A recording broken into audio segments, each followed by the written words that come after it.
Hello, welcome to another one of our videos, and this is the first one in a series of many videos that I thought I'd put together regarding strengthening of particular muscle groups, just something I very rarely do. I'm usually talking more movement patterns, so I thought I'd start the first lot of these from the ground up. So we're looking at the calf muscles in particular in this case, but really there's a lot more to it than just the calf muscles, which I'll explain to you. So firstly, the very first thing before you start strengthening, you've got to make sure that you've got good mobility present in that area. So the first thing I would do is I'd always look at the flexibility of the ankle as such. So this is a very simple knee to wall stretch, which I've covered many times in previous videos before, but very simple to do, and you're basically just making sure that you've got that adequate mobility through the ankle there.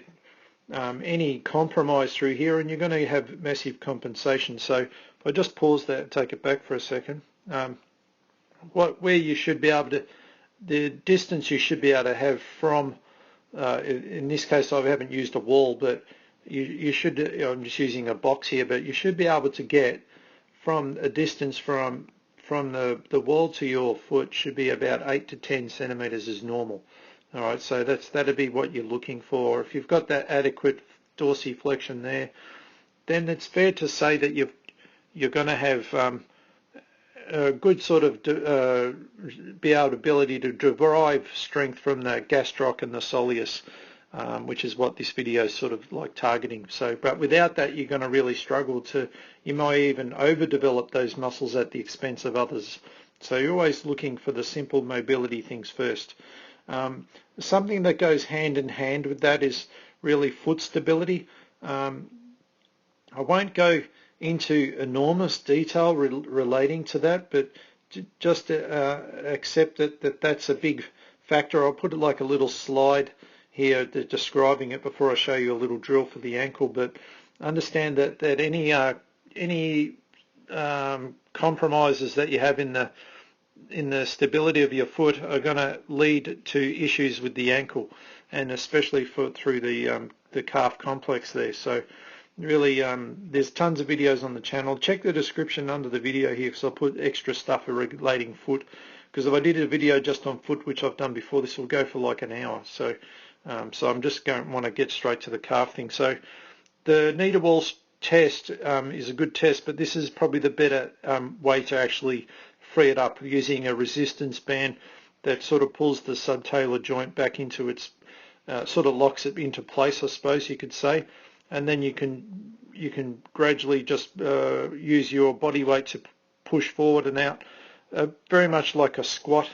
It's sort of like a feeling of sitting down into a squat each time, and you can see here really big angles created at the knee as well as the ankle itself. So a great little drill. This much more effective than just the calf stretch, using the band to help that ankle. Very important for someone who's had a lot of ankle sprains in the past. So so once you've sort of like ensured that you've got your ankle mobility there, then I'd start like working on basic stability and proprioception. So this is a very simple exercise, just standing on single leg, and all I want to do is I want to make sure I have my eyes shut, and it doesn't look like there's much going on, but when you do this, you'll feel a lot of twitching and that going on around the ankle. This is again very important for someone that's had a lot of history of ankle sprains in the past. And I'm just putting my shoes back on. It's always best to do that in barefoot, but if you do it in shoes, which I do, which I'll show you again here now, the shoes actually help you quite a lot. So I would encourage you to do all the mobility stuff and this basic proprioception and stability stuff without shoes. The shoes sort of give you a little bit of extra assistance. All right, so it makes the test appear easier than what it really is. All right, so once you've sort of got the mobility down, you've got basic proprioception of the ankle there, then you can start moving into more of the type of strengthening sort of exercises that we associate, or what people want to really get straight into. So obviously the first thing that we're going to do is a calf raise. So pretty simple, nothing really rocket science here. So this first one is just a double leg calf raise. So 2-foot dual action, very, very simple. Just working with really slow control, lowering really slowly and coming right up onto the balls of your feet. Nothing really hard about it. Just try to make sure that you keep your knee reasonably straight on this. I tend not to prefer the seated calf raise. You definitely can use it if you want to. I don't know, I just don't really find that it's as useful. Some people are obsessed with it, but I find that most of the problems in the ankle and the calf are going to be when you're standing. So I really don't see you're going to, in the bent knee position, you're going to see at the end of this is where you'll get a lot more work out of it. Now, once I've done that 2-leg one, I really want to get to this single leg one. Now, this single leg one is probably my preferred one for most people. Great as a test. You should be able to get a minimum of 30 reps on each leg. That should be what you're aiming for. That's a great muscular endurance test. Good predictor of future ankle injuries, even knee injuries, if you don't get many reps on this one. It really shows that its weakness. It's more concerned with long periods of work than a high intensity like the squat, like the bigger muscles of quads and hamstrings and stuff. You know, the calf muscle really designed for long periods of work. All right, so you can really see the contraction through the gastroc here on when I'm doing this. So again, you want to be able to get the beauty of the doing the single leg is you can really see the difference between right and left. And you don't, like I said, you don't need to add load to make that hard. Just the time will be a factor. So that was, firstly, that was a supported, where I was holding on to that pole there. When I do this unsupported, you'll see I'll have to start in almost like a partial single leg squat, and then coming up. It's, again, the balance is a real challenge on this one. I'm really practicing in the real world, like jumping from one leg, which is what we often do in many sports. All right, so again, you won't probably have the control that you have when you're holding onto a pole or a rail. So you may compromise strength in many ways, but the stability challenge is quite significant on this. And it really leads, and you'll see how this leads into more complex integrated movements where the strength of the gastroc is really targeted quite well. All right, so once you've got those integrated movements down, I mean that integrated strengthening, then you want to move into like the movement pattern itself. So this is where I'm using a squat movement and coming right up onto my toes. It is very much replicating like me about to perform a jump, like a box jump, for example. So I'm about to take off right now. And you'll see how there's the contraction of the calves. So I could do this with a barbell. Obviously I could do box jumps as well. But I could turn just the basic squat strengthening movement with this little toe up phase right at the end there. The beauty of this, doing it this way, is that part right now is where I'm really loading it. And this is that dorsiflexion we did at the start. This is where you see a lot of the Achilles problems come. They actually are created on the down phase. And it's not until you try to explode that it basically snaps and it goes. But it's the down phase where it's loading up. And that's the crucial part of the movement there. So quite a simple way to build into your integrated movement, doing this squat movement. Like I said, you could move into the power phase, but I really want to probably focus more on the landings. And this is where now I start to move into agility training. So I could do depth jumps, which are just jumping down from a box.